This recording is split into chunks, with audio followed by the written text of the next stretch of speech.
расійская мова ў тваім жыцці, і яна цябе, магчыма, перашкаджае зрабіць табе вось гэты крок насустрач да свайго вось гэтага фундамента, сваіх вот этих каранёў, свайго гэтага падмурка. За 2 дня нация не делается. Это процесс пошука. Соблазняют тем, что они белорусы.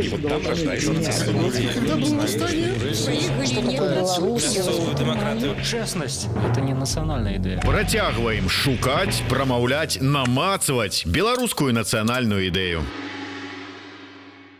Усім прывітанне, в эфіры чарговы выпуск праграмы «Ідэя X». Праграмы, падчас такой мы працягваем шукаць, прамаўляць, намацаваць беларускую нацыянальную ідэю. Як звычайна з вами Зміцер Лукашук, а шукаць і прамаўляць гэтую нацыянальную ідэю мы будзем з маёй госцяй з далёкага, але такога блізкага нам Сіэтла, які знаходзіцца ў ЗША непадалёк ад мяжы з Канадай. Увогуле выдатны горад, быў там один раз, запомню на ўсё жыццё сваё.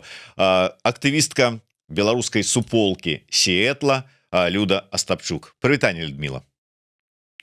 Вітаю вас, Дміцер, вітаю. Ну, не такой уже он и близкий, гэта Сиэтл, гэта же самая дальняя, если не лечить Гавайи, кропка континентальной Америки. Ну ладно, еще Аляски не лечить. Самая далекая кропка, да. Ну, тут же з часам вымяраецца ўсё не кіламетрамі, не адлегласцю такой, а наколькі у нас нейкая такая блізкасць, ну, я не ведаю, духоўная, наша беларуская. Як это нам сказала ваша таксама каляжанка, актывістка суполкі беларусаў Ніцы Кацярына Баўрэ, такая глобалізацыя беларусаў такая адбываецца, і мы ў гэтай глобальнай беларускай сетцы, дзе б мы не знаходзіліся, мы часам вельмі блізка адзін да аднаго, ці не? Вот як вы там адчуваеце гэта ў сваім вельмі далёкай, як вы кажаце, кантынентальнай кропцы Амерыкі?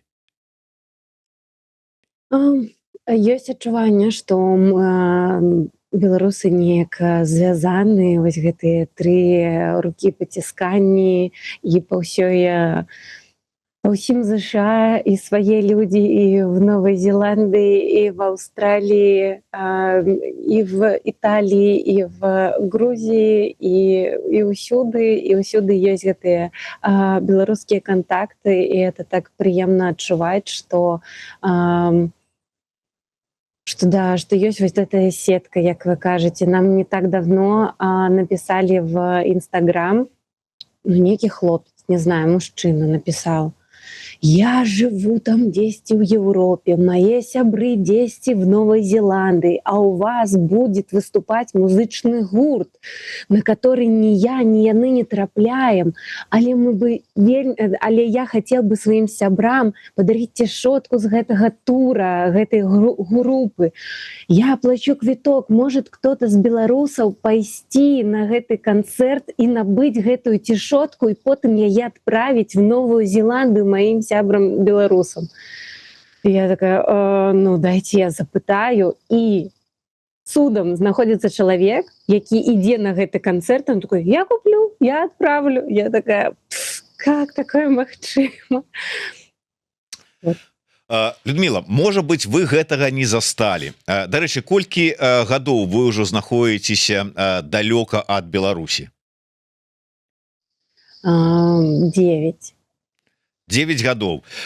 То бок, па ідэі, вы выехалі да 20-го года, і вы павінны былі застаць той час, які я апісваў такім чынам, што беларусы з'язджалі за мяжу, і праз пэўны час беларус знікаў, прападаў.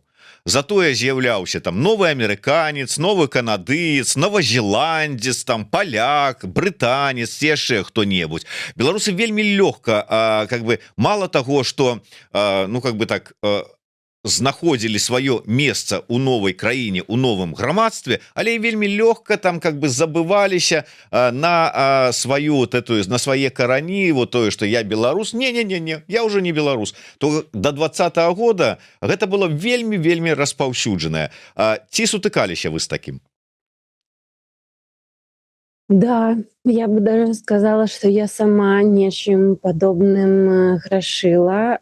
Был у меня такі перыяд жыцці, калі я працавала на круізным лайнеры і вандравала вакол Амерыкі на этом круізным лайнеры, ну, в сэнсе, я працавала. І там інтэрнацыянальная вельмі каманда, і тлумачыць, што я там з Беларусі, ты уже просто якраз стамляешься казаць, тлумачыць, дзе тая Беларусь, уже такой, да, типа, I'm from Russia. І я просто думаю, господи, ну что, язык отсохне, что там стомишься ты рассказывать? Ну расскажи, ну яшчэ один раз расскажи. І это было... Зараз я з вялікім сорамам гэта ўспамінаю, што калісьці я стамлялася казаць і тлумачыць, дзе ж тая на мапе Беларусь. Але я заўважаю, як вы кажаце, заўважала вот это вот раствориться в массе, стать одним з, такая беларусы-хамелеоны, яны становяцца колеру асяроддзя. І з аднаго боку гэта класна, таму што прыязджаючы ў новую краіну, ты же, ну я лічу, ты вінен вучыць мову, ты вінен вучыць законы, як тут люди жывуць. Не вот это вот приезжать у чужы манастыр со сваімі правіламі, нет, ты приезжаешь в чужы манастыр, ты вывучаеш, а як у вас тут што ўладкавана. Я згодна жыць па вашым правілах, таму што я, напрыклад, абрала гэтае месца для таго, каб жыць, і я паважаю вас і хочу жыць па вашым законах, парадках. І таму ты как бы вот подстраиваешься, але при гэтым вось знаходзіць гэты баланс, вот это вот любимое беларускае сидеть на двух креслах, калі как бы і законы мясцовыя паважаць, і вось по мясцовым законам жыць, правілах, і при гэтым сохранять сваю ідэнтычнасць, сваю беларускасць, это вельмі цяжка, і мне падаецца, што, мабыць, некаторыя не могуць балансаваць на вось гэтым усім, і схіляюцца ў адзін з бакоў. Но скіл па хамелеоннасці у беларусаў просто левел 80-го ўзроўня. Але тут ёсць два моманты. Першы, вось вы сказали такое слово, с аднаго боку, вось как бы на двух крэслах, ну у тым сэнсе, што вот хамелеоніцца, ну то есть падладкоўвацца пад мясцовае грамадства, ну ці, скажем, вывучаць яго, даведавацца яго законы, яго правілы, яго как бы як яны жывуць, і как бы адпавядаць ім, каб не парушаць з аднаго боку. З другого боку, вот вы важную сказали, захоўваць сваю ідэнтычнасць. Яно то можна захоўваць, калі ёсць што захоўваць. А калі яго у пераважнай большасці няма, то што захоўваць? Так, все так, Вецер, все так. Гэтая база ідэнтычнасці, яна вельмі такая, она амаль празрыстая, она вот как это тюль такая, яна вось ёсць, яна прыгожая, але яна такая лёгкая, так её лёгка вось порвать, я не знаю, не заўважыць даже нават, потому что яна вот как это тюль на вокнах. Яе у сябе трэба спачатку ўнутры сабе яе намацаць. І мне падаецца, што праблема беларусаў тое, што, мабыць, мы пераязджаем у іншую краіну з вот этим нізкім адчуццём самаідэнтычнасці, хто мы, да, таму што вот это вот, дзе ваша краіна, і ты такой, ну там, побач з Расіяй. Зараз уже так не кажу, што побач з Расіяй. Но але ж как бы вот это вот, дзе Беларусь, цэнтр Европы, паміж чорным, Чорным і Балтыйскім морам. Вось дзе Беларусь, а не вот это побач з кімсьці, паміж кімсьці, падобная наша мова на какую-то там. Да, вы правы, Зміцер, я не магу нічога дадаць, акрамя таго, што каб сохраняць і балансаваць з гэтай ідэнтычнасцю, яе трэба мець і ў сабе яе узрошчваць. Ведаеце, я знайшоў вельмі добрую такую, як мне падаецца, как бы ілюстрацыю, дзе знаходіцца Беларусь. А калі ляцеў з Чикаго ў Майамі, у мяне таксама ў аэрапорце супрацоўніцы там паглядзелі на мой пашпарт, сказалі: Беларусь, а дзе гэта? Я говорю: паміж Польшчай і Украінай. Кажу: ведаеце, дзе это? А ўжо ж как бы вайна, ўжо ж ведаюць. І ты: да. То бок Расія нават блізка не стаяла вот у гэтым апісанні. І гэта добра. Але вернемся да нашай вось гэтай тэмы. Таму што мне нападае, вы вельмі цікава так закранули. Добра. А калі казаць канкрэтна пра вас, асабліва узгадваючы той перыяд, калі вы таксама как бы не думалі пра нейкую ідэнтычнасць, так спакойна ужываліся ў новае жыццё, ў новае грамадства, у новыя умовы, і такія: я ўжо ўсё тут амерыканізуюся. А і раптам з чаго? Чаго вы вырашылі там узгадаць, што а вот гэты цюль трэба, каб ён менш празрыстым ідэнтычнасці ў мяне станавіўся? Ці там скажу: я закутаюсь у гэты цюль ідэнтычнасці і буду хадзіць такая вся прыгожая у беларускай ідэнтычнасці адцененая. Чаму? Адкуль яно ўзялося? Адкуль яно ўзялося? Я думала пра тое, што калі ў мяне будуць дзеці, я была цяжарная, это был 2020 год, і я стала думаць аб тым, хто будуць дзеці. Мы ж абодва беларусы, дзеці вядома, яны па крыві как мінімум беларусы. Але ж я стала потым задумацца пра тое, як перадаць дзецям, жывучы ў ЗША, гэтую беларушчыну, разуменне, што яны беларусы. Как бы у мяне немає пытанняў з маей беларускасцю. Я нарадзілася ў Беларусі, у меня бацькі беларусы, там я бачыла сваіх дзедуль, бабуль беларусаў, я была на беларускай, скажем, вёсцы, я вучыла в школе беларускую мову, чытала ўсю там патрэбную в школе беларускую літаратуру ад коркі да коркі, і песні ведаю, скажем так, танцы таксама. Все, я беларуска. А як дзецям? А што я ім раскажу? Я такая: мы былі рускамоўныя, як і ўсе, скажем так, большасць беларусаў. Я такая: беларуская мова, куды я на беларускую мову перайду? Як? А як вучыць? А як тады дзецям тлумачыць, што яны беларусы? І я стала пра гэта задумацца, якім чынам я магу што рабіць. І ў 2020 годзе яшчэ мы ўжо жылі ў Сетле, але яшчэ мы не ведалі ніякіх беларусаў тут. Яшчэ ковід стукнуў, і увогуле ты ніякіх людзей уже не бачыш, акрамя як з вакна сваёй машыны ці кватэры. І стал такое, просто повисло у паветры пытання. Потом здарылись вот этот палітычны ўздым в Беларуси, про тое, что выборы в Беларуси я узнала, я калі даведалася. Я вельмі позна даведалася, што будуць выборы прэзідэнцкія в Беларуси, потому что неяк не сачыла за ўсімі гэтымі навінамі, і увесь гэты палітычны ўздым, і мы сталі хадзіць тут на какие-то зборы беларусаў, і нарэшце іх пабачылі ўсіх. І потом здарылася выборы, рэвалюцыя і гэтак далей. І пачалося ўсё з таго, што надо детям, надо детей, надо белорусские книжки как-то сюда набывать, надо там белорусскую музыку какую-то включать, каб яны слухали.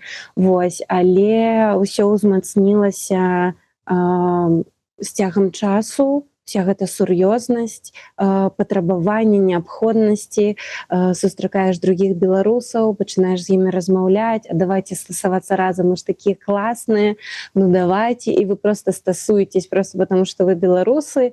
І потом здарыцца вайна, вот это вот усведомление наяўнасці рускага мира, который был вакол нас, и яго аблічванне, вот это вот снимание масок, и все тое, что была, и вся тая расійская мова, которой было так шмат в твоім жыцці, ты разумееш, что гэта не просто, ну, даруйте мне, я не знаю, там неофит или неофит. Ты разумеешь, что это не просто двухмоўе, это не просто спадчына, якая нам дасталася ад савецкай, ад перыяда, калі Беларусь была савецкай краінай. Это вот это асаджэнне, не ведаю, это вот этот русский мир. І адсюль ужо пачынаеш далей капаць, далей чытаць, далей вывучаць гэтае пытанне, і вот эта прынцыповасць некаторых украінцаў, которая перадалась і мне, скажем, тым, што яны сталі масава адмаўляцца ад расійскай мовы в сваім жыцці і тлумачыць гэта как тым, што вы зараз размаўляеце расійскай, вы зараз глядзіце расійскі контент, ну, русский мир прыйдзе ў ваш дом. Чакайце. Дарэчы, у Сіэтле со мной как бы былі здарыліся некалькі гісторый, ну, дакладней, я пачуў некалькі гісторый, якія мне вельмі запомніліся. Ну, па-першае, мы там, у мяне была сустрэча, прэзентацыя, і пасля мы размаўлялі, і адзін з прысутных, мужчына, ён расказаў, што яго бацькі звезлі з Беларусі, яны пераехалі ў ЗША. На самым пачатку, вот як Савецкі Саюз разваліўся, где-то там 80 там нейкім там 6-м ці якім годзе яны з'ехалі. Ну, а яму на той момант, калі яны з'ехалі, было там умоўна 6 там ці 5 там ці колькі там гадоў. Ну, то есть вот дзіцё забралі і звезлі. І ён рос у ЗША, ну, бацькі рускамоўная сям'я, то бок рускую мову ён ведаў, безумоўна, англамоўнае асяроддзе, англійская мова, как бы, можа быць там першая аль другая, але вот англійская, руская. Кажа, а у 20-м годзе, пасля 20-го года я раптоўна узгадаў, што а я ж усё ж таки беларус, а я павінен ведаць беларускую мову. І расказаў, што вось зараз ён, ну, на той момант, это, калі это было 2 гады таму, я у вас быў там, здаецца, на той момант ён онлайн браў урокі беларускай мовы. Вось чалавек, які как бы з'ехаў даўным-даўно, ён уже там как бы не памятае той Беларусі, там не быў, можа быць, там з тых дзіцячых гадоў. І гэта для мяне вельмі паказальна ў тым сэнсе, што вот зразумець важнасць і патрэбу. Але вот патлумачце, калі ласка, вось нам і сабе, ну, на сваім прыкладзе, можа быць, а навошта яно нам? Ну, вот мы разумеем, мы-то вот тут, можа быць, з'язджалі перакананыя, што, ну, хай там не там праз месяц, праз 2, праз паўгады, но мы вернемся. То бок мы такія вот, которые сядзелі на чемоданах. І зараз пераважная большасць там как бы мы вернемся, як толькі будзе магчымасць. Вы, я так разумею, з'язджалі, ну, таму што вы прынялі такое рашэнне з'ехаць там как бы будаваць сваё жыццё на іншым месцы. Навошта усё ж такі, будуючы сваё жыццё на іншым месцы, ведаючы, што ты, ну, можа, і там прыедзеш у Беларусь чыста там адведаць бацькоў, там магілы продкаў, усё такое, но не больш за тое. Навошта вот гэтыя там мова, спадчына, карані, там усё астатняе? Ведаеце, Зміцер, это ваши все размовы, мабыць, если до вас хтосьці не хоча ісці, ведаеце, што сваімі размовамі, вот этими пошукамі, ну, пошук нацыянальнай ідэі — это такое миссия. Но па сутнасці гэтай размовы, гэта рэфлексія, і людзі з пастсавецкай прасторы, мабыць, вельмі цяжка ім рэфлексаваць і вот это вот займацца капаннем і знаходжаннем адказаў на пытанне чаму. Не, ну чаму? Это цяжка шукаць і самому сабе шукаць гэтыя адказы і тым болей іх прамаўляць і агучваць і яшчэ і на аўдыторыю нейкую. Вось. Так што ведаеце, што гэта ўсё вялікая рэфлексія беларускага народа. это такі наша праграма, это такі умоўны ложак псіхатэрапеўта такі куды Так, чакайце, у вас састрэлы уяўленне пра псіхатэрапію. Зараз это перад кампутарам как раз на зэдліку размаўляюць з псіхатэрапеўтамі. Навошта? Я думаю, што калі людзі з'язджаюць, куды б яны не з'язджалі, ну, маё такое адчуванне, меркаванне, у іх у 90% выпадкаў куды б яны не з'язджалі. Мабыць, калі толькі з'язджалі з Беларусі вот, у савецкія часы, вот, менавіта ў савецкі, до развалу, там, наверное, яшчэ думалі, там уже дакладна не думалі, што яны вернуцца, там уже квіток в один бок. Зараз, мне падаецца, хто бы не переязджал, усё роўна ёсць такая думка, што ну, съездим, поглядим, як оно там, калі нам спадабаецца, то мы застанемся. Калі не, мы вернемся назад. Я процьма таких прыкладаў, калі беларусы атрымліваюць грин-карту, приезжаюць, працуюць, и вот это, ну, что у вас тут не очень, мы поехали назад. И уезжают со своими грин-картами назад в Беларусь. Ты такой, окей. Тому... Не, ну хорошо, ну поехали яны назад у Беларусь, дзе ўсё по-руску, дзе по-ранейшаму не могуць разобрацца, хто мы такія, рускія со знаком якасці, там карта поляка ў кішэні задняй у джинсах, ці беларусы, ці яшчэ ці тутэйшыя, ці яшчэ халера ведае. Ну ён вярнуўся і застаўся таким же самым. Беларускасць тут з каранямі і мовай і культурай. Да чаго? Да чаго? Я можа быць, каб ну не то патлумачыць больш чаму я так пытаюся. Ведаеце, у меня была сустрэча у Лісабоне, у Партугаліі, і прыйшла дзяўчына, прычым яна прыехала адмыслова на гэтую сустрэчу, бо жыве у невялічкім гарадку дзесьці там пад Лісабонам, там гадзіну ей трэба было ехаць на аўтобусе.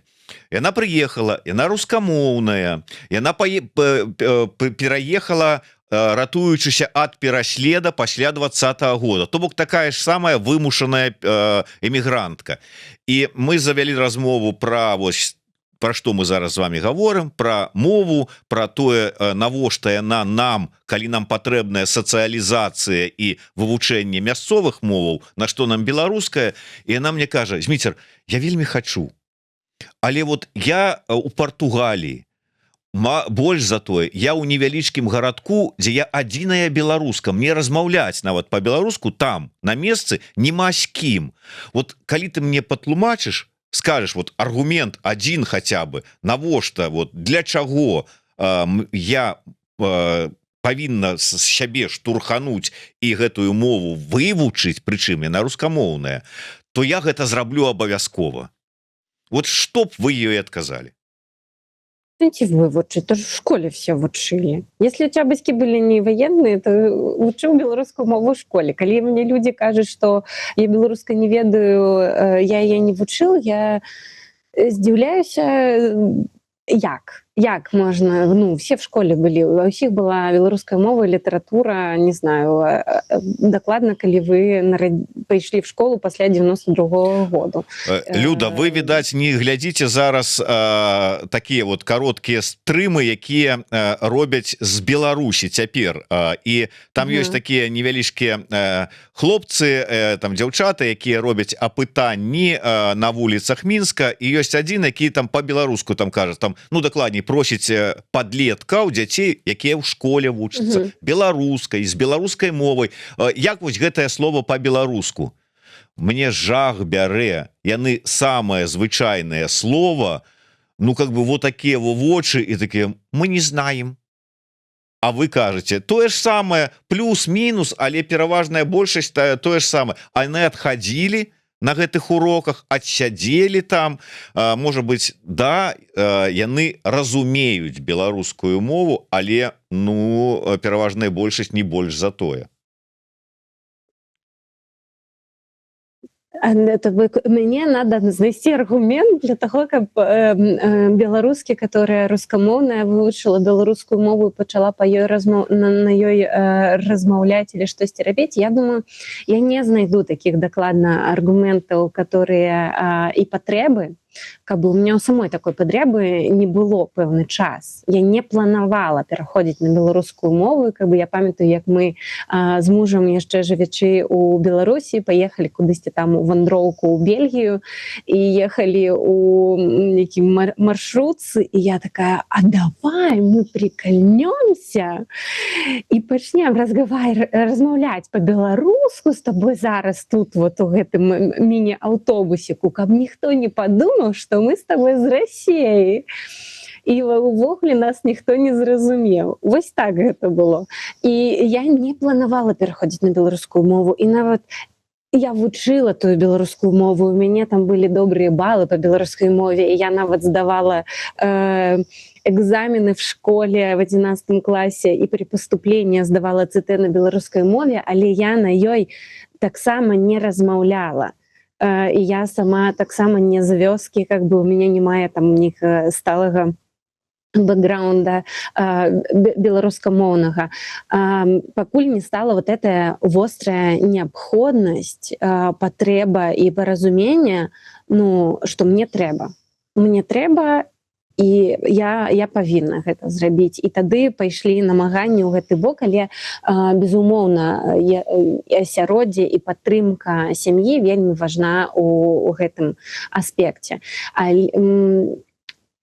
Мне сяброўка неяк адна сказала, она кажа: вось я табе зайздрошчу, я бачу, як у цябе ёсць нейкі падмурак, ну, падмурак, фундамент, да, нейкі падмурак такі пад нагамі у выглядзе тваёй сям'і і адносін унутры сям'і. І яна кажа: у меня такога не мае. У мяне няма падтрымліваючай сям'і, у мяне не было, мабыць, такіх стасункаў у дзяцінстве і зараз з маімі бацькамі і роднымі. І мне зараз там з псіхатэрапеўтам прыходзіцца будаваць самой гэты падмурак, таму што я адчуваю, што я стаю, ось я расту, жыву далей. І как будто за спиной сваёй я не адчуваю вось такого бэкапа, то бок как это, буфера, што у выпадку нейкай няўдачы у мяне ёсць вось каму мяне спаймаць, куды вось вернуцца і гэтак далей. Нема вот этого падтрымліваючага асяроддзя. І яна кажа: гэта вельмі важна на тое, як ты зараз сябе адчуваеш, на тое, куды ты рухаешься, як ты рухаешься, як упэўнена ты туды рухаешься. І ці не баішся ты штосьці рабіць, штосьці мяняць. І я толькі тады зразумела, вось пасля яе гэтых словаў, азірнуўшыся на сваю сям'ю, на продкаў, на тое, як я іх ведала, ці былі у мяне нейкія з імі стасункі, што гэта вельмі важна. Мне падаецца, мова — это адно з, цераз которое ты будуеш вот этот ланцужок, вот эту сувязь з тым сваім падмуркам, з тым сваім буферам. Вось, і ведаць вот гэтыя свае карані, і ведаць сваю спадчыну, і карыстацца ёй. Гэта вось вот пра гэта, што, магчыма, расійская мова ў тваім жыцці, і яна тебе, магчыма, перашкаджае зрабіць табе вось гэты крок насустрач да свайго вось гэтага фундамента, сваіх вот этих каранёў, свайго гэтага падмурка, который, мабыць, тебе дасі нейкі штуршок наперад, таму што раней і зараз, мне падаецца, таксама вот эта вот беларускамоўнасць у жыцці, яна адкрывае цябе іншых людзей і адкрывае цябе самога іншым людзям таксама. Гэта такой ну, не ліхтарык, но я не ведаю, я не могу знайсці слова, что если ты вось кудысьці прыходзіш і вот эта вот беларускамоўнасць, она цягне цябе да людзей і людзей да цябе, і вельмі класных людзей. І вось я раю людзям паспрабаваць узрошчваць сябе, спрабаваць размаўляць і вывучаць беларускую мову, потому что ты знаходзіш те размову яшчэ і другі нейкі майндсет, я бы так сказала. Есть назіранні у лінгвістаў, я так разумею, которых я чула, что кожная мова, яна мае свой майндсет. То бок это не просто набор словаў, значэнняў, алфавіту, как правильно чытаць, вымаўляць і гэтак далей. У кожнай мове есть свой порядок там пабудовы сказа, ёсць по-свойму неяк адказваеш нават на пытанні. Калі там штосьці здарылася, по-беларуску вот дзіцёнак там разбіў што-нибудь. Як ты кажаш по-беларуску, напрыклад? Не бяды.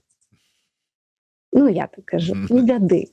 Як по-расейску кажет? Ну, ничего страшного. То есть могло бы быть страшно или могла бы быть беда, ну, не здарылася, не бяды, ничего страшного. По-ангельску часцей могут сказать «it's okay», то бок «все добра». Падаецца, по-португальску мне сяброўка казала таксама, гэта вось у перакладзе, я не памятаю, як яно будзе дакладна, но ў сэнсе яна кажа, яны таксама кажуць «все добра», у цябе все добра. Вот таким чынам адказваць. І нават на такія адказы, калі кажуць, на такія вот дэталі, калі звяртаеш увагу, ты разумееш, што за мовай стаіць не проста словы, за мовай стаіць, як людзі ўспрымаюць гэтае жыццё, што для іх важна, што нет, і як яны рэагуюць на тое ці гэтае. І адкрываючы для сябе беларускую мову, вывучаючы яе, хадзя на нейкія онлайн-курсы па беларускай мове, которые зараз ёсць, іх шмат есть, нават курсы па вымаўленню беларускай мовы. Это, дарэчы, моя такая мара пакуль што схадзіць і навучыцца, патрэніравацца вот этому аўтэнтычнаму, скажем, вымаўленню беларускаму. Кавярні, дзе людзі прыходзяць і проста размаўляюць на розныя тэмы з людзьмі, іншымі беларусамі з усяго свету. Паспрабаваць. І, мабыць, ты знойдзеш для сябе какой-то новы майндсет. Слухай, Люда, ўсё ж таки зараз троху перафразуючы, канешне, класіка, які сказаў у свой час, што каб любіць Беларусь нашу родную, трэба ў розных краях пабываць. Тут мы маем такую сітуацыю, што каб зразумець для сябе важнасць мовы, важнасць сваёй культуры, трэба патрапіць у чужую краіну, у іншае асяроддзе і вось адчуць неабходнасць гэтага падмурка, про які ты гаворыш, каб все ж таки на нешта стаць, ад нечага адштурхнуцца і адчуць нейкую там сілу, моц, падтрымку і будаваць сваё жыццё. Гэта нам тут, мы з гэтым сутыкнуліся. Калі мы кажам пра больш шырокае кола беларусаў, пра беларусаў у Беларусі, вот у іх-то такой патрэбы не можа, яны жывуць у гэтым сваім атачэнні, у якім мы жылі там сваё жыццё до таго часу, пакуль не былі там, не выехалі альбо не былі выпхнутыя з этой краіны. Ім нормально, у іх ёсць падмуркам тое, што ёсць, які там гэта ўжо падмурак, іншае пытанне, але вот як давесці неабходнасць вот менавіта гэтага свайго нацыянальна арыентаванага падмурка, а не таго пясчаніка, які там умоўнага, які там ёсць пад нагамі. Вы ведаеце, Зміцер, мне падаецца, это чалавечая агульная прырода, калі ты не цэніш тое, што маеш, і, мабыць, дзесьці не до конца асазнаеш каштоўнасць таго, чаго маеш, да? І это можна на каких-то бытавых рэчах, да, казаць пра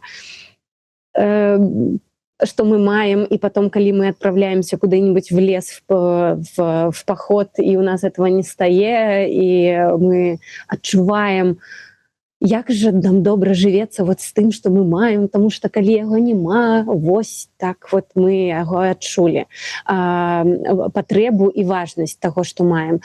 І пра беларусаў унутры Беларусі тое самае, то бок пакуль ты, наверное, не трапіш у сітуацыю, дзе у цябе гэтага не мае, ты не адчуеш важнасць гэтага, да, і табе, я лічу, табе ніхто на словах ніяк не растлумачыць, чаму гэта важна, і ты ўсё роўна будзеш разумець як должное нейкія рэчы. І то есть самы падмурак, какие-то традыцыі, которые занесены в спіс нематэрыяльных каштоўнасцяў ЮНЕСКО беларускі. Я ўпэўнена, што бабулечкі, которые дасюль робяць гэты карагод на Юр'я, напрыклад, у іх усё роўна не мае таго вот разумення, вось гэта нематэрыяльная каштоўнасць ЮНЕСКО. Юр'я, карагод, все. Вот не дурите мне сраки со своими этими ЮНЕСКО. Робим, все. А это мы уже такие ЮНЕСКО. Потому что ни у кого такого немає. І подається, пакуль ти со своей вёски не уедешь кудысьці там, і там не поживеш, не знаю, з якой тыдзень, месяц, не зразумееш, што каштоўнага было у тваім месцы і насколькі яно важно. Да? Таму класік, который казаў пра каб любіць Беларусь нашу мілую маці, трэба ў розных краях пабываць, мела рацыю, і гэта матывацыя беларусаў выкарыстоўваць сваю геалакацыю і вандраваць, куды вы можаце, туды і вандраваць. Жывяце на Палесе, окей, вандруйце, нават у бок Расіі, Украіны вельмі карысна съездзіць і паглядзець, што мы не такія самыя, што ў нас шмат чаго рознага, і ў нас ёсць рэчы, которыми варта ганарыцца, которые варта сохранять і іх мець.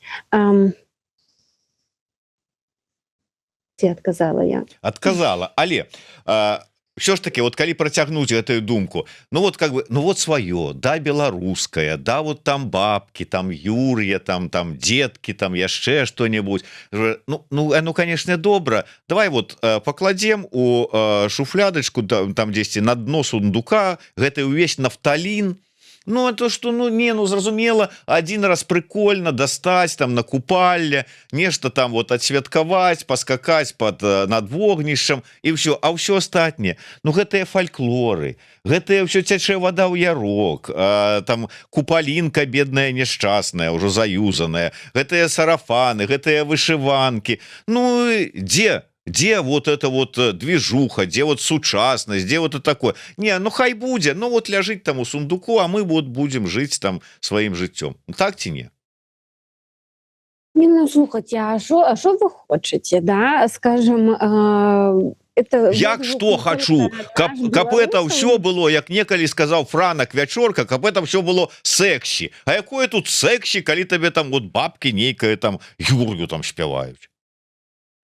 Да ну, мне выдаецца, што гэта агульначалавечая некая прырода. Вот тое, што у тебя под самым носом, нет, не тое. Надо вот дзесьці тое там, которое нападалёку, да, тое самае, як з між самымі вышыванкамі, да, і украінцы зараз такі водгук даюць, і у беларусаў я такое таксама чую, што вот эти все вышыванки, вот эти все з вышытымі з чымсьці вышытым, і украінскія, і беларускія, гэта у Беларусі і у той же самой Украіне гэта амаль ніхто не носіць. Там все носят Зару, H&M, не ведаю, Levi's і гэтак далей, зарубежныя бренды.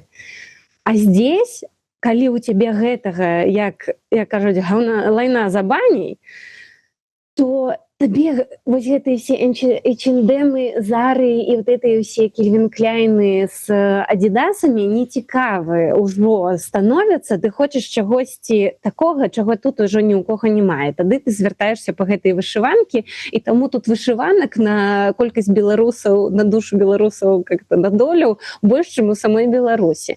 І вот калі ты жывеш у гэтым, у тебя вока замыльваецца, і ты гэта не бачыш. Таму трэба ад'язджаць, рабіць какую-то встряску, і каб потым разумець, што ты маеш і якую каштоўнасць яно нясе. Тое ж самае, як вы кажаце, беларускія старажытныя традыцыйныя спевы.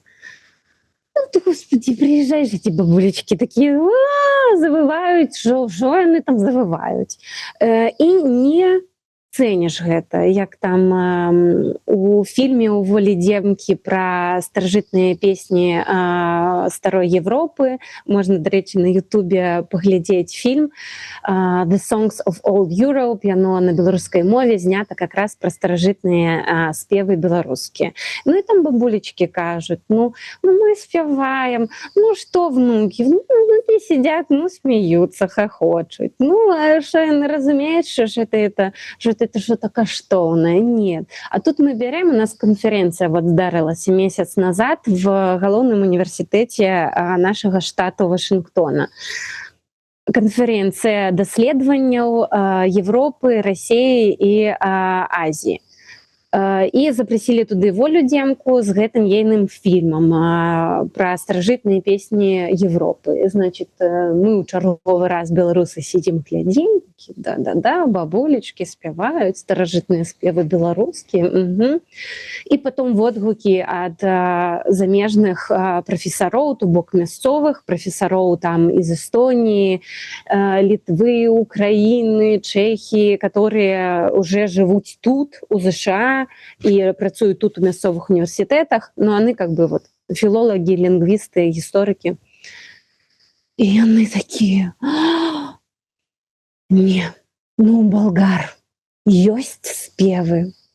Ну нават в Літве ёсць, канешне, старажытныя спевы, но такие, як у Беларусі, нет.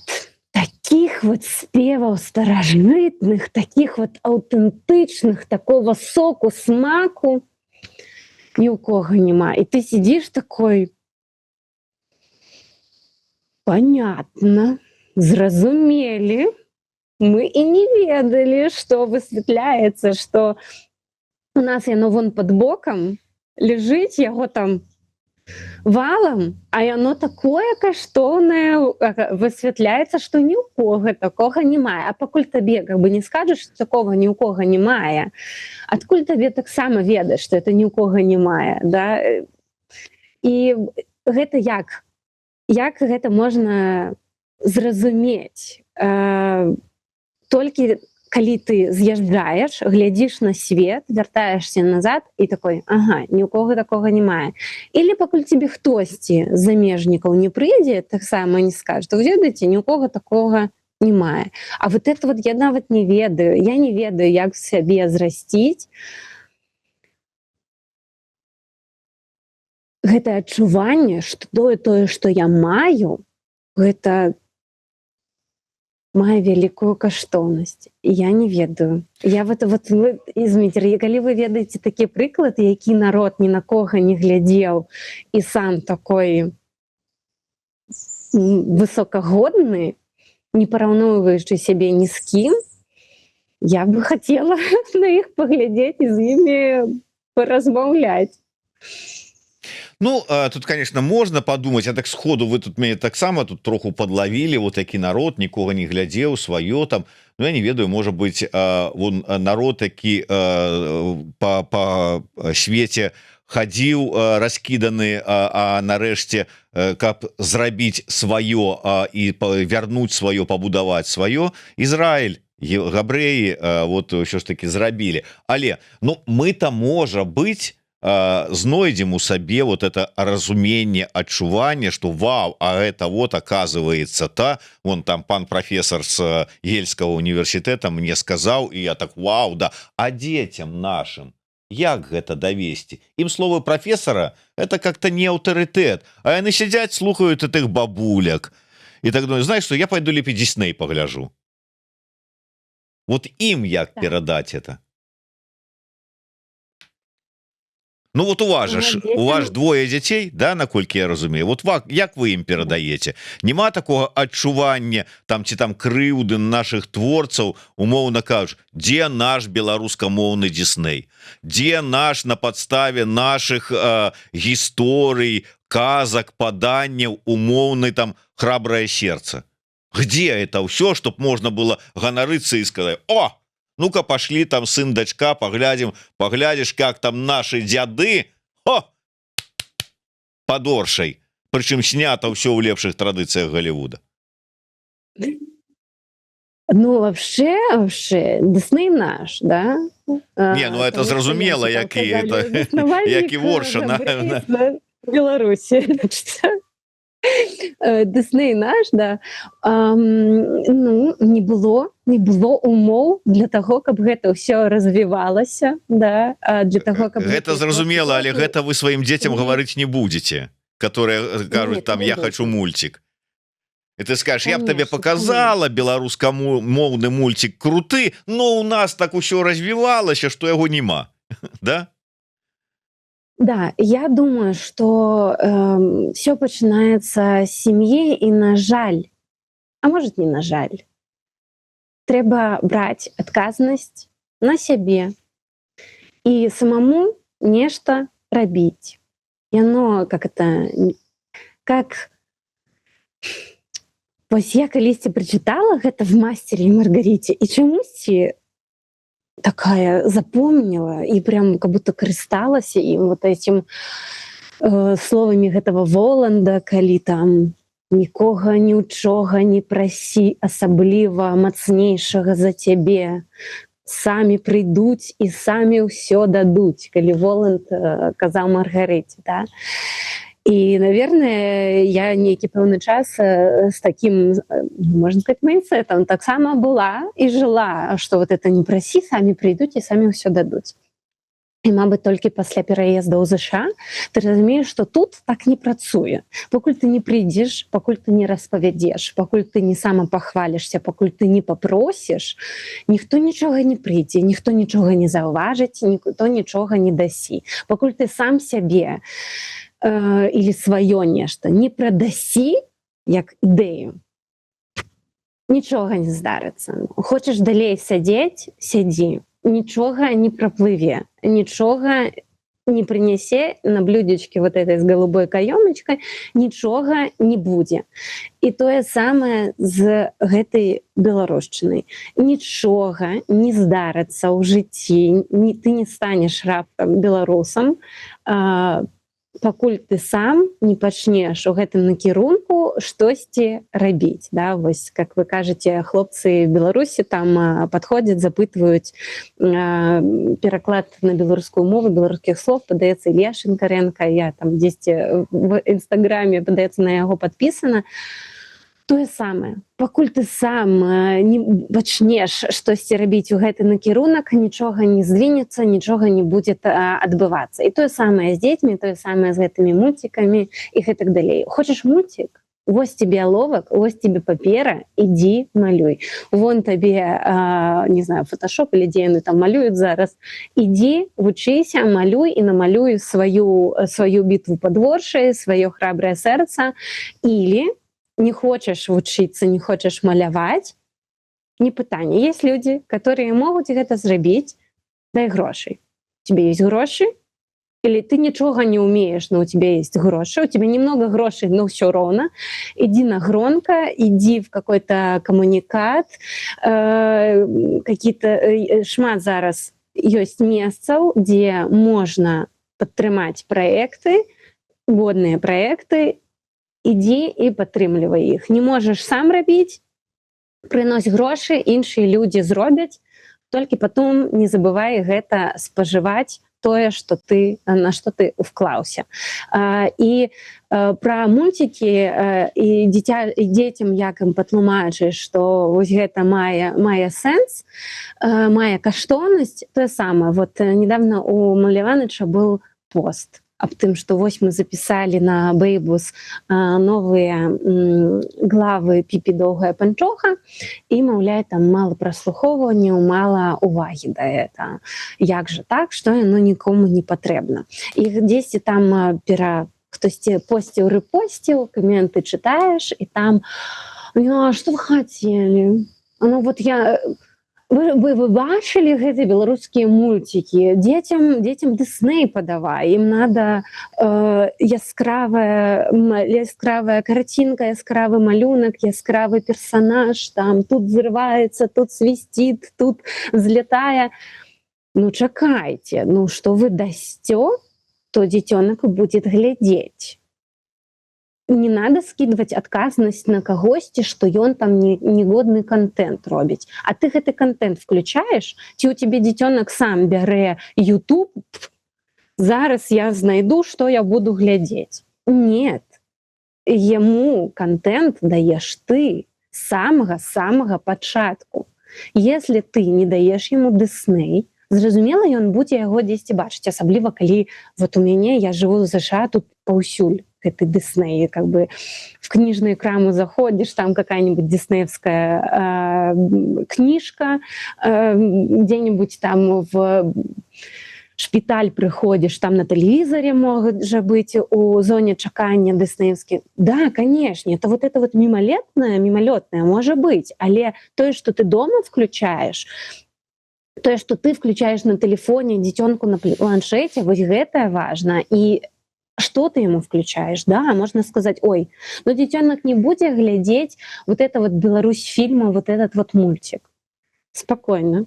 Было у нас купали, вырашили мы детям под зорным небом включить колыханку, зрабіць, натянули белое полотно, привезли с собой генератор, привезли с собой гэты проектор и включили детям увечары, калі ўжо сцемнела, беларускую мультики. Вот этот Беларусь-фильм, ну или может это был нават не Беларусь-фильм, мабыць, это была чыясьці выпускная праца.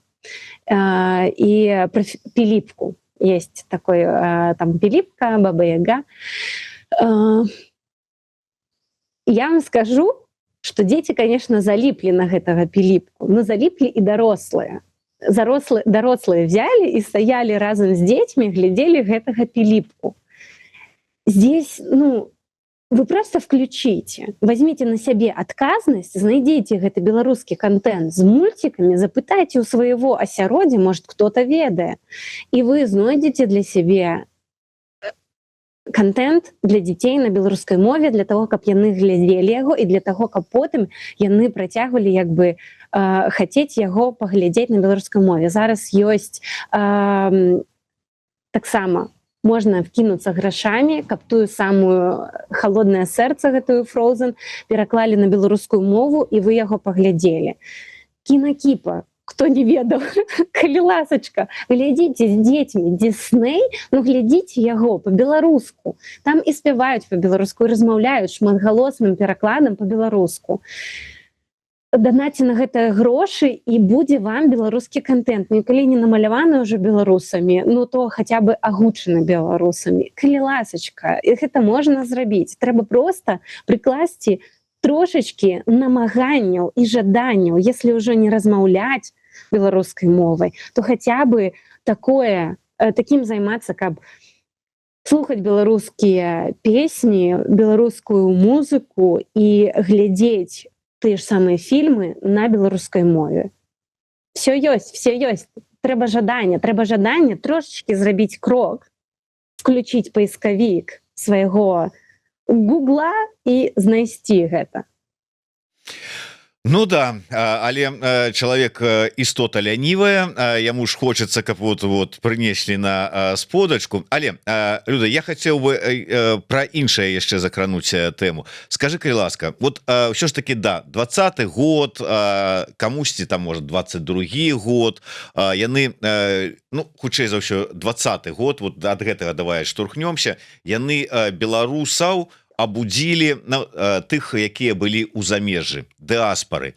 Калі нават вот глядзець, што мы ведалі пра дыаспару до 20-го года. Мы ведалі, што беларусаў па ўсім свеце вельмі шмат, але дзе яны, што яны, нікога няма, цішыня. Ёсць Рада ВНР у Канадзе, пра гэта мы ведалі. Хтосьці больш прасунуты ведаў пра тое, што ў Нью-Йорку ёсць беларуская царква, каля якой Зянон Станіславович недзе там ходзіць, кругі наразае. Самыя дасведчаныя, я, дарэчы, толькі краем вуха чуў, і зараз мне за это сорамна, ведалі, што ёсць яшчэ Лондан, ёсць яшчэ Скарынаўка, вот, і гэтак далей. Всё. У 20-м годзе беларусы, як это мне сказала Вероніка Круглова, пражыўшы 20 гадоў у Берліне, кажа, я думала, што ведаю усіх 7,5 беларусаў, якія жывуць у Берліне. А потым выйшла на першую акцыю ў жніўні, і як пабачыла і сказала, божачкі, дзе вы ўсе хаваліся? Усе гэтыя гады, гэтыя сотні беларусаў, якія жылі ў Берліне, так і па ўсім свеце. Зараз мы маем у ЗША, тым же самым, калі казаць пра тую краіну, дзе ты знаходзішся, у кожным фактычна вялікім горадзе ёсць беларуская суполка. Большая, меншая, больш актыўная, менш актыўная, але ёсць. І гэта 20-й год. Потым яна, гэтыя суполкі існавалі, нешта рабілі, нейкія актыўнасці, час ідзе, і як напісаў мне адзін глядач са Швейцарыі, кажа, але ўжо дзесьці на пачатку 23-го года мы ўсе пачалі распаўзацца ізноўку па сваіх швейцарскіх норках беларускіх. Такія хобіты вяртаюцца ў свае халмы. У вас наколькі гэта і як пазбегнуць таго, каб мы праз пэўны час канчаткова не разышліся, не растварыліся, не перайшлі ў стан дыаспары 19-го года? Ну, докладно. Дыаспоры 19-го года ўжо не будзе, таму што у меня есть досвед, напрыклад, жыцця у двух розных амерыканскіх лакацыях, далёкіх адзін ад аднога. Я спачатку жыла на ўсходняй старане, ўсходнім боку ЗША, у Бостоне 2 гады, і потым вось ужо 7 год у Сіэтле. І каб, ну, в 17, 18, 19 я была там. І я вам скажу, што я таксама знала 7,5 беларусаў, я з імі ўсімі сустракалася, і была нават один раз сходка беларусаў там. Прыйшло, ну, я не знаю, можа, чалавек 35 прыйшло нас тады, сустрэліся. И, ну, это была такая какая-то невнятная встреча, все такие, а кто откуль? И вот потом все разбежались, скажем, по колах, типа, кто актуль, там, Гродно сабе, там, Полесье сабе, там, Минск сабе. И как будто вот не хапало, типа, так, а чё, навошта разам-то быць? Какой сэнс вот это, да? Как будто быццам бы 20-22 год таким обухом по голове прилетело, и надо, навошта мы знойдзем потом, но надо быть разом, надо быть беларусамі. Вось. Але ж яно само как бы не будзе, да? У дыаспоры заўсёды ёсць какие-то лидеры, какие-то люди, которым больш за ўсіх патрэбна. Наколькі мне вядомы, чаму мы не ведалі пра гэтыя дыаспоры па ўсяму свету, потому што яны фарміраваліся у тыя часы, калі яшчэ быў Савецкі Саюз. Я так разумею, все былі супер подазроныя адзін да аднога, і дыаспора гэта быў такой закрыты клуб, куды тебя могли запросить, вот, тет-а-тет, калі тебя уже хорошо даведаліся, тады тебя запрашалі ў гэты клуб, казалі, што можна стаць чальцом клуба беларусаў, Так было дакладна в ЗША, што яны былі закрытым клубам. Потом гэта агукнулася тым, што здарыўся 20, што даже не здарыўся 20, увогуле былі ўжо там 2000, 10 і гэтак далей, а ніхто нічога не ведае, потому што гэта ўсё яшчэ закрытае какое-то сообщество, супольнасць. Это ўсё яшчэ закрытая супольнасць. Ёсць в Чикаго царква, ёсць Нью-Йорку царква. Наколькі мне было вядома, дыяспара ў ЗША у 70-80-е годы мела свае офлайн-паседжанні. Яны з ЗША, з усіх ЗША з'язджаліся то в Чикаго, то в Нью-Йорк, і там збіраліся. І нават былі свае лабісты в дэмакратычнай і рэспубліканскіх партыях. То бок, як бы движуха была, но просто ніхто нікому нічога не расказваў, как бы... бо ўсе баяліся КДБ, і потым, наверное, гэта ўсё працягнулася. Як падтрымліваць гэтую актыўнасць і беларускасць, і каб дыяспара жыла, і суполка жыла, і гэтак далей. Тут, мабыць, я на свой асабісты разважанні прыклад перайду, тым, што калі быў 20-й год, вот это все протесты, и потом вот пасля уже жніўня 20-го года яшчэ працяг пратэстаў, актыўнасці, дапамога стачкам, пісьмы палітвязням и гэтак далей, какие-то сборы, какие-то митинги, какие-то акции. Я не была там, мяне было вельмі мало. У меня двойня, у меня была... Я не могла сильно удзельнічаць ни в протестах, бо живот вялікі, живот цяжкі, было цяжка хадзіць, потым у мяне эти 2 малечы недоношаныя, я была ўся ў іх, і как бы не хадзіла, мужа адпраўляла. І калі я скончила со своей миссией, скажем так, взрастить 2 малеч, им стукнул годик, я такая, ну все, белорусы светла, я выхожу, где вы, а никого нема. Я такая, я только готова к тому, чтобы к вам долучиться, а вы уже не собираетесь. Как так? Вы меня не дочакаліся. Вось. И, зноў жа, ты тут бярэш адказнасць на сябе. Это все, это все не про стечение нейкіх сутыкнений абставін, это все про адказнасць і твою про актыўнасць, мабыць, так. Пад лежачий камень вода не цячэ, так і тут. Пакуль ты не встанеш і не зробіш, нічога не здарыцца. І таму я хочу сустракацца з беларусамі, я хочу, чтобы у моих детей была беларуская асяроддзе, беларускія сябры, з беларусамі тусіць класна. Как бы интернациональные вот эти все постсоветские вечарыны, где мы маем агульную мову и какую-то спадчыну разом, это все классно, но калі ты сустракаешься выключна с белорусами, это іншы вайб, это плюс 100 просто к вайбу вечарыны, не в плане того, что она будет там какая-то веселая, отрывная, нет, это плюс 100 до утульности, до якости проведенного разом часу. И я просто стала прапановывать, давайте сустракацца ўсе разом, на какие-то, зноў жа, пікнікі. І люди стали прыходзіць, і дасюль прыходзяць, і дасюль да сябе адкрываюць гэтую беларускую дыяспору тут у Сетле. Але тое, што я чую ад астатніх, вот это вот выгаранне, што, можа, людзям там уже і не трэба, менш сталі прыходзіць. Але тады ў 20-м годзе, 21-м уже,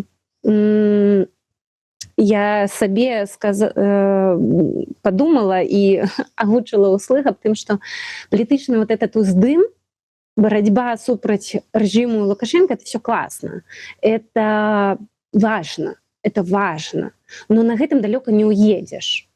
Вот это вот давайте сябраваць супраць кагосьці, можа быть аб'ядноўваючым каким-то штуршком, но надалей на гэтым будаваць сяброўства, супольнасць, актыўнасць, в нікуды ідзе. Таму трэба нешта іншае. Трэба у дадатак да вот этой палітычнай актыўнасці і супраціву, трэба штосьці іншае, і трэба позітив пазітыўнае падкрэпленне чагосьці. Трэба яшчэ штосьці шукаць і чымсьці аб'ядноўвацца, акрамя палітычнай барацьбы.